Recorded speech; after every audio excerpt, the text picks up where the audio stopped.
दोस्तों आज मैं आपके साथ शेयर करने वाला हूँ UFBU का लेटर नंबर 15 23/12 दिसंबर आज का लेटर, और इसी तरह का सेम लेटर AIBEA का है जो IBA के चेयरमैन को लिखा गया है regarding residual issues, pending residual issues. आप सभी को पता है कि वेज रिवीजन जब 3 साल लटकती रही और उसमें नॉन फाइनेंशियल बातें भी बहुत रखी गई थी। रेजिडुअल इश्यूज जिसको कहा जाता है उसके बारे में मीटिंग हुई थी। वेज रिवीजन जब हुई है तो उसके बारे में उस दिन भी चर्चा हुई थी और लास्ट मीटिंग 22 जुलाई 2021 को हुई थी रेजिडुअल इश्यूज के ऊपर, क्योंकि फाइनेंशियल इश्यूज से ज़्यादा नॉन फाइनेंशियल इश्यूज रिजॉल्व करने की बात बैंकर्स को ज़रूरी चाहिए थी, क्योंकि बैंक की लाइफ जो है सिर्फ फाइनेंशियल ही क्रश नहीं हो रहे, वो दूसरे तरीके से बहुत क्रश हो रहा है। अगर हम डिसिप्लिन, पंक्चुअलिटी, 5 डे वीक करें, पंक्चुअलिटी को थोड़ा रिलैक्स करें और कंप्लेंट्स को ऊपर एक्शन को थोड़ा रिलैक्स करें और सब थोड़ा एमबीएस के बारे में, स्पेस के बारे में, लीव रूल को, LFC को, मेडिकल को, इंश्योरेंस को कुछ रिलैक्स करें तो एम्प्लॉय की लाइफ में सुधार हो सकता है। तो इसीलिए रेजिडुअल इशू यूनियन ने लेटर में IBA को लिखे थे, लेकिन उनका अभी तक कोई निवारण नहीं हुआ है, कोई एक्शन नहीं हुआ है। इसलिए AIBA का लेटर भी आपको वीडियो में दिखा रहा हूँ। UFBU का लेटर आज की डेट का 23 दिसंबर का, संजीव कुमार बंदलिश के, जिसके ऊपर साइन है UFBU कन्वीनर के, और दूसरा लेटर भी मैं AIBA का भी दिखा रहा हूँ। दोनों में यही बातें लिखी हुई हैं और कौन कौन से इशू हैं वो मैं आपको मेन बातें बता देता हूँ, अदरवाइज़ वीडियो लंबी हो जाती है। तो इसलिए मैं आपके साथ शेयर ज़रूरी समझता हूँ, क्योंकि अगर आपको मैं सीधा ही कह दूं कि रेजिडुअल इशू हो रहे हैं तो अच्छा नहीं लगेगा। तो कौन कौन से इशू हैं उसके बारे में आज हम बात करते हैं। देखिए, बैंकर ने सबसे पहले जब वेज रिवीजन अड़ी थी तो 5 डे बैंकिंग की डिमांड स्ट्रॉन्गली करी थी। 5 डे बैंकिंग की बात बीच में रह गई, 15% वेज रिवीजन लेके हम आ गए तो 5 डे बैंकिंग छोड़ी दे, भूल ही गए। देखिए, दूसरा था, उन्होंने ये भी कहा है कि जो उसके बाद 5 डे बैंकिंग के बाद दूसरा है ex gratia pension to pre 1986 retirees, उसकी बात भी भूल गए। Bringing all pension under the common index of 6352 points, 352 points के अंडर लेके आना सारे कॉमन इंडेक्स के अंडर, वो भी रह गया। Other pension related issues, reduction in premium of medical insurance policy, हर साल मेडिकल इंश्योरेंस जो प्रीमियम है हर साल दुगना तिगना हो जाता है। तो आप देखिए क्या हालत है, रिटायरीज कैसे उसको करेगा। फैमिली पेंशन जिसकी मीगर पेंशन है वो कैसे उसका प्रीमियम भरेगा। Revised norm for allocation to staff welfare schemes, staff welfare schemes के लिए रिवाइज्ड नॉर्म बनाने की बात करी थी।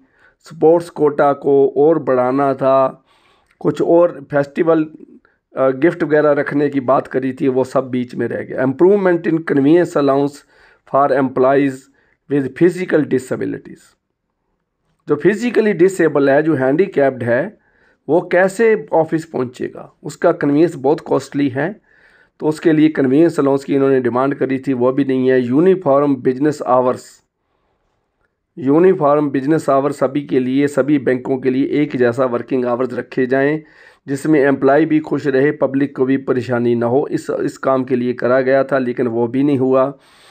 Clarification on issue refer to IBA by banks on implementation of wage revision settlement etcetera, ये भी हो गया। 22 जुलाई 21 के बाद उन्होंने लिखा है कि मीटिंग नहीं हुई है और इस तरह जल्दी से जल्दी मीटिंग करके इन इशू को रिजॉल्व किया जाए। But we regret that no discussion have been held by the Indian Bank Association on any of the above issues, which gives the implementation impression of IBA is not serious about the issues and deliberately delaying the resolution of the issues। जानबूझकर delay कर रही है IBA, ये उन्होंने लिख दिया है। The issue was discussed in our recent meeting of the UFBU and the continued avoidance of discussion was viewed seriously। तो ये उनको अपना एजिटेशन प्रोग्राम की बात करी है, धमकी दी है, अगर ना जल्दी करा गया तो हम इसके ऊपर कुछ ना कुछ कार्रवाई करेंगे। तो ये विचार चलता आ रहा है। तो इतनी सी बात है, इसके बारे में हम आपके सामने ये विचार रख रहे हैं। अगर दूसरी रही बात कि ये रेजिडुअल इश्यूज जो हैं ज़रूरी बहुत हैं, ये वेज रिवीजन से पहले सॉल्व होने चाहिए थे, क्योंकि जब तक हमारी लेट सिटिंग ख़त्म नहीं होती, रेगुलेटेड वर्किंग आवर्स नहीं होते हैं, ऑफिसर्स की लाइफ रात के 9-9 बजे तक ऑफिस में बैठे रहना, संडे को लोक अदालत में पेशी पर चले जाना, सुबह 5 बजे उठकर लोन रिकवरी के लिए गांव में चले जाना, तो रात के 9 बजे कोर्ट केस के बारे में बैंक के वकील से बातचीत करना, ये सारा कुछ डिले का कारण है। फैमिली लाइफ अनबैलेंस्ड है, बहुत डिस्टर्ब्ड है। तो रेजिडुअल इश्यूज़ में सबसे पहले ये आने चाहिए थे। वेज रिवीजन मेरे हिसाब से इस कंट्री होनी चाहिए थी। 15% वेज रिवीजन ही लेनी थी, तो 3 साल लटकाने की कोई ज़रूरत ही नहीं थी। तो ये इसके ऊपर पहले चर्चा हो चुकी है, मैं इतनी बात नहीं करता। दूसरी रही बात पेंशन अपडेशन के बारे में, पेंशनर रिटायरीज़ के व्हाट्सएप ग्रुप्स में भी झूठे मैसेज आ रहे हैं, बहुत झूठे मैसेज आ रहे हैं। कोई क्या कहता है, कोई क्या कहता है, कोई कहता है पेंशन रिवीजन हो गई है, कोई कहता होने वाली है, कोई कहता 100% डीए न्यूट्रलाइजेशन हो चुकी है, कोई कहता है कि प्रधानमंत्री के टेबल पर पेंशन अपडेशन की फ़ाइल पड़ी है, कोई कहता है कि सुप्रीम कोर्ट में कंटेम्प्ट का केस लगा दिया आईबी के अगेंस्ट। ये माना है कि 2 रिटायरीज़ ऑर्गेनाइजेशन ने सुप्रीम कोर्ट में कोई केस लगाया है कंटेम्प्ट, क्योंकि 13/2/18 को सुप्रीम कोर्ट ने कहा था special allowance is a part of basic pay, there can not be 2 types of salary, one for the purpose of salary and one for the purpose of pension. Special pay को Supreme Court के order को IBA ने नहीं माना है, इसलिए अभी तक स्पेशल पे के ऊपर हमारे को पेंशन नहीं मिलती है। पेंशन कैलकुलेशन में स्पेशल अलाउंस को काउंट नहीं किया जाता है। ये सुप्रीम कोर्ट की कंटेम्प्ट ऑफ कोर्ट का केस बनता है और बहुत बैंकर्स की डिमांड थी। और ये अभी तक सोशल मीडिया से मुझे पता चला है कि कुछ लोगों ने केस किया है और कंटेम्प्ट नोटिस जो है आईबीए को इशू किया गया है। ये व्हाट्सएप कर डाला गया है, झूठ है कि सच है इसके बारे मेरे पास कंफर्मेशन नहीं है, क्योंकि बहुत झूठी बातें, और बड़े बड़े लीडर, छोटा मोटा बैंकर नहीं है। अभी एक व्हाट्सएप ग्रुप में 4-5 महीने पहला इस जनरल सेक्रेटरी, ऑफिसर यूनियन के जनरल सेक्रेटरी ने एक मैसेज डाला है कि पेंशन अपडेशन हो गई है। देखिए, छोटे मोटे आदमी की बात नहीं मैं कर रहा, बैंकर की बात नहीं कर रहा, general secretary of the union, officer union का जनरल सेक्रेटरी ने ये डाली है। और जब मैंने उसको फ़ोन पर पूछा भी क्या कहाँ है, तो वो कहता है फाइनेंस मिनिस्ट्री के वेबसाइट पर ये खबर है। उसने फिर लिख दिया व्हाट्सएप पर कि निर्मला सीतारमन हैज़ एग्रीड।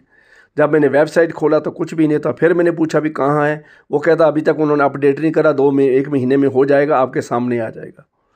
तो उसके बाद मैंने यूनियन नॉर्थ ब्लॉक में मैंने फ़ोन करा और अंडर सेक्रेटरी फाइनेंस से मैंने बात करी, तो उसने कहा ये सब झूठ है भाई, कोई मूवमेंट नहीं है, कोई पेंशन अपडेशन की बात नहीं है, हमारे नोटिस में कोई ऐसी बात नहीं है। और जनरल सेक्रेटरी ने व्हाट्सएप पर इतना गदर डाला हुआ था कि पेंशन अपडेशन हो चुकी है।